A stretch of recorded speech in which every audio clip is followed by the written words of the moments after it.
այստեղ ոչ դեսպան, ոչ հոգիներ, ամեն մարդ իր դատաստանը ինքն է կատարում։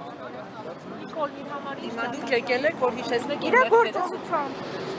Ամեն ինչով։ Չի կարելի ազգին դավաճանել եւ արդար մնալ։ Հիմա եթե արդեն այդ ձեր ձեռքի եղած մեղքերը ձեր կարծիքով գործել է Փաշինյանը, եկել եք որպես մահվան դեսպան, որ տանեք Փաշինյանին։ Սա ուղերձ է Փաշինյանին, թող ինքը կատարի համապատասխան եզրահանգումները։ Ինչ անի, հա, սրանից։ Որ դժողքի դեսպանը եկել է եւ ասում է, որ դժողքում իրեն սպասում են։ Մնաց չկա մտավախություն չկա, որ ոստիկաններն Տեսեք, երբ որ սխալը չենք անվանում սխալ, երբ որ չարիքը չենք անվանում չարիք, մենք հնարավորություն չենք տալիս մարդուն ուղղվելու։